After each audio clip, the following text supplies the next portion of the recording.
Welcome back to Politics in Progress on this Sunday morning as we come to you from the Ashworth by the Sea and Hampton Beach. All right, before we went on break, we talked a little bit about some of the fundraising numbers that have been announced, and the two primary ones that we want to talk about here for a minute. Kelly Ayotte announcing fundraising of about $610,000 is what's probably going to be reported. Paul Hodes, almost $600,000. I almost lost weight, let me tell you. Bob, let me start with you. That's a pretty impressive number, 610.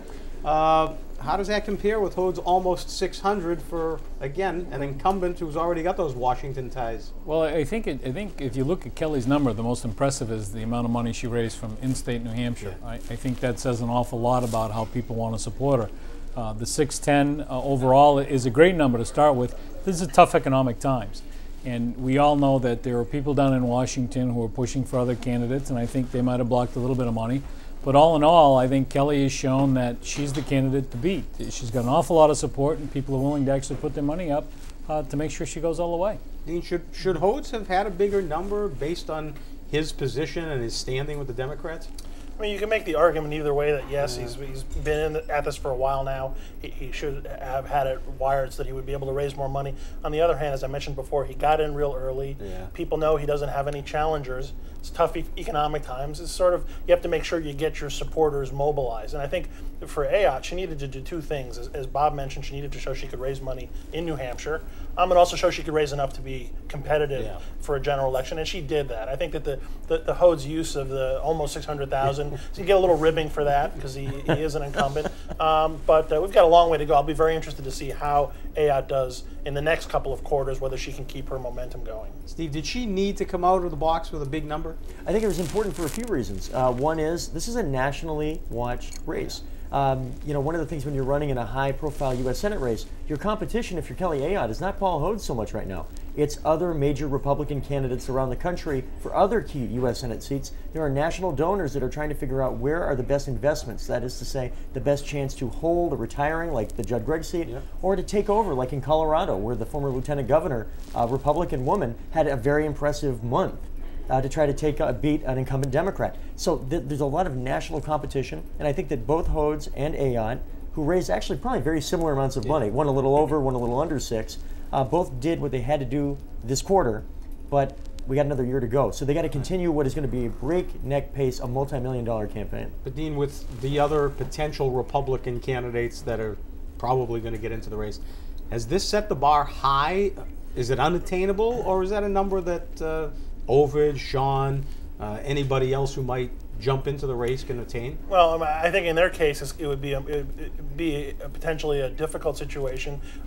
That said, if they can compete in a primary where among Republican voters and activists they're probably going to be better known, and somehow get a win and get the nomination, then I think money will start to come their way. But they're coming at it from they're coming at the race from a slightly different direction than she did as a sitting statewide official. So I don't think they would need to meet that threshold right away. I think the way the dynamics have set up, if they were to surprise her in the primary, then I think you would start to see some money move towards them. But I thought Steve's point about the national players trying to figure out where to put their money, that's really important. You look at the race in 2008 with Shaheen and Sununu, millions and millions of dollars spent, and only a fraction of that was New Hampshire money. And it's a small state. In some states, like a California Senate race, the in-state, out-of-state, well, there's gazillions of in-state dollars. New Hampshire, at a certain point, I think it's unfair either party to ding too much for the out-of-state money after a certain point, because we're a small state.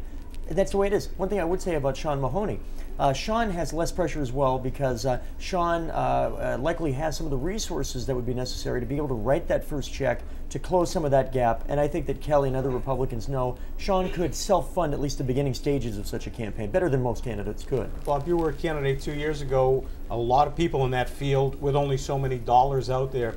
Is it going to be tough for X amount of candidates on the Republican side? I think it's going to be tough, but I think the toughest things that you're going to see now is those people who gave Kelly Ayotte money, that $318,000, whatever it was, those people are now going to be active members of her volunteers. Those are the people who are going to put out signs, they're going to hold parties, they're going to have more people come in and meet Kelly, because you only invest in the people that you think can actually go all the way. And it is an investment when you look at it.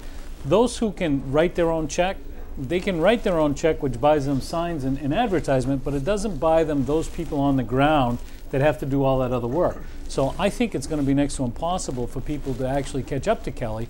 I don't say it is impossible. I just think that when you look at the sheer number of people who've actually given her money, you're going to see that she's got quite a group standing behind her, wanting her to go all the way. All right, speaking of money, I want to look at the 2nd Congressional District race a little bit, because Ann McLean Custer has come out of the box with some impressive numbers, raising over $180,000 in the report that's going to be filed.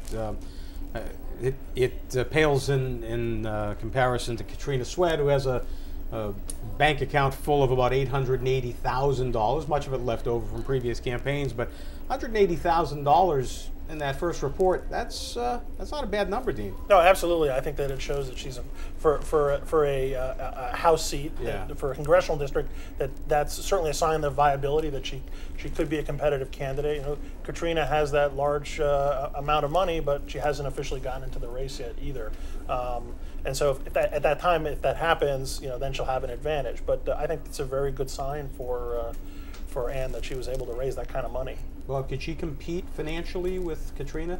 I think she can compete financially. Again, I think when you look at Annie McCain Custer's numbers, you're going to see that she's got a substantial amount of people that are willing to not only write the checks, but they're also going to be the ones holding the parties and putting up the signs.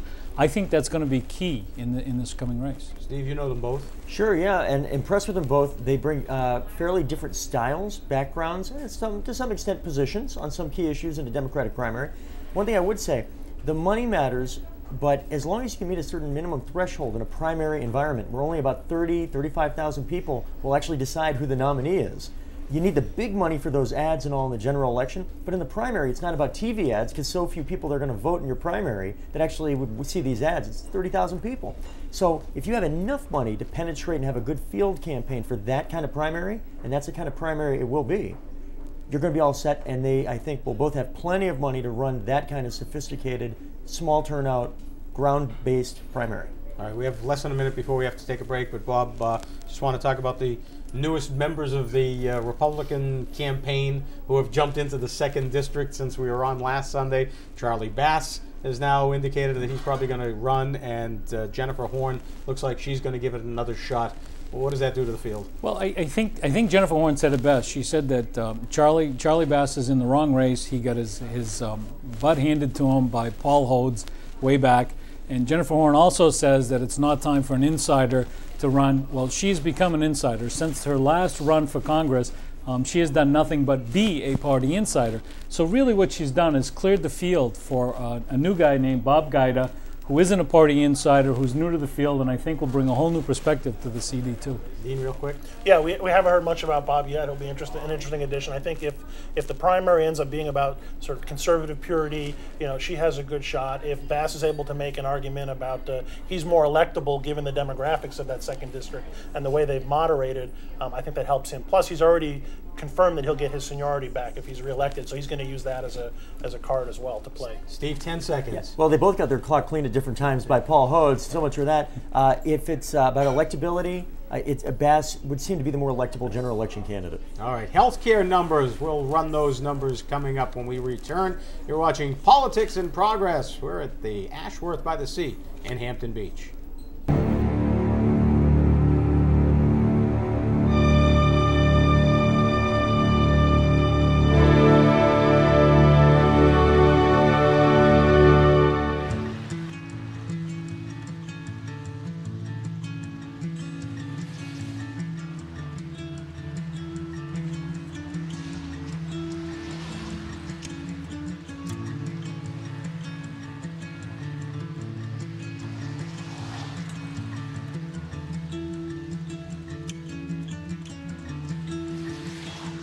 You may not know what to say, but we can help start the conversation. Learn more at supportyourvet.org.